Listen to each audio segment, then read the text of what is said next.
Friends எல்லோரும் எப்படி இருக்கீங்க? இது நேற்றோட விலாகோட கன்டினியூஷன் தாங்க. நான் ஆல்ரெடி உங்களுக்கு சொல்லியிருந்தேன், தாய்மாமா வீட்டு ஃபங்க்ஷனுக்கு போயிருந்தோம். கெடா வீட்டு ஃபங்க்ஷன் தாங்க. ஸோ ஆடெல்லாம் ஏற்றிக்கிட்டு எல்லோரும் ஒன்றா வேனில் தாங்க ஜாலியாக கிளம்பிட்டோம்.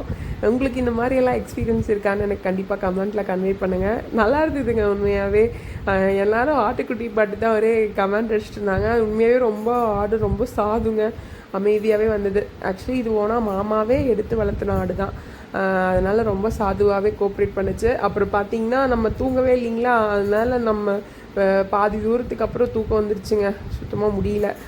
அங்கே ரீச் ஆகும்போது பார்த்திங்கன்னா ஒரு 5:30 இருக்குங்க. 5:30 5:40 போய் ரீச் ஆகிட்டோம் ஃபஸ்ட் பூஜைக்கு. போய் அபிஷேகத்துக்கு, ஏன்னா ஃபஸ்ட்டு போய் நம்ம அபிஷேகம் கொடுக்கணுங்கிறதுக்காக தான் இவ்வளோ நேரமாக கிளம்புறது. அபிஷேக பூஜை முடிஞ்சு அப்புறம் நல்லபடியாக திருப்தியாக சாமி கும்பிட்டுட்டு வந்துட்டு அதுக்கப்புறமா தான் நெக்ஸ்ட் அடுத்தடுத்த ப்ராசஸ். ஸோ அடுத்த ப்ராசஸ் என்னென்னு பார்த்தீங்கன்னா பொங்கல் வைக்க ப்ராசஸ் தான். அதுக்கு தான் வந்து அத்தை மாமாலாம் வந்து அங்கே போய் பொங்கல் எடுக்கிற ஜாமானமெல்லாம் எடுத்துகிட்டு வர போயிருந்தாங்க. நானும் அக்காவுக்கு வந்து நான் பேசிக்கிட்டு இருந்தோம். ஸோ இது வந்து பார்த்திங்கன்னா ரொம்ப வருஷம் ஆயிடுச்சுங்க எங்கள் அம்ச்சி கூட்டம் இங்கே வந்து பொங்கல் வச்சு. அதனால் வந்து பெரிய பொங்கலாகவே தான் வைக்கணும் அப்படிங்கிற மாதிரி அம்ச்சி வந்து வேண்டி இருந்திருக்காங்க போல். ஸோ அதனால் வந்து பெரிய பொங்கலாகவே தாங்க வச்சுருந்தாங்க. கிட்டத்தட்ட 15 இயர்ஸ்க்கு மேலே ஆச்சுங்களாம்மா வந்து.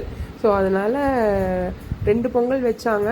ஒன்று வந்து பிள்ளையாருக்கு வச்சாங்க, இன்னொன்று வந்து சக்கரை பொங்கல், இன்னொன்று பெரிய பொங்கல் வந்து சாமிக்கு குலதெய்வத்துக்கு வச்சாங்க. 2 பொங்கலுமே பார்த்திங்கன்னா ரொம்ப ரொம்ப அருமையாக பொங்குச்சுங்க. ஒன்று வந்து கிழக்கு பார்த்து பொங்குச்சு, ஒன்று வந்து நேர்கிழக்க சூரியனை பார்த்து விழுந்ததுங்க, ஒன்று பார்த்திங்கன்னா வடக்கு பார்த்து சாமி பார்த்து விழுந்ததுங்க. ரொம்பவுமே சந்தோஷமாக இருந்தது. அவங்க 3 பேர் தாங்க எங்கள் மாமா. ஒரு பெரிய மாமா, சின்ன மாமா, நடு மாமா. நான் சொல்லியிருந்தேன் இல்லைங்களா, நான் வர கண்டிப்பாக வர விலாகில் யார் யார் அப்படிங்கிறத கண்டிப்பாக உங்களுக்கு சொல்கிறேன். ஸோ எங்கள் அம்ச்சி வந்து எப்போவும் இதே போல் சந்தோஷமாக இருக்கணுங்கிறது தான் எங்களோட ஆசை. ஆணி வேறே எங்களுக்கு அவங்க தான். வர விலாகில் இன்னும் என்ன நடந்ததுன்னு நாளைக்கு பார்ப்போம். Tata, bye by.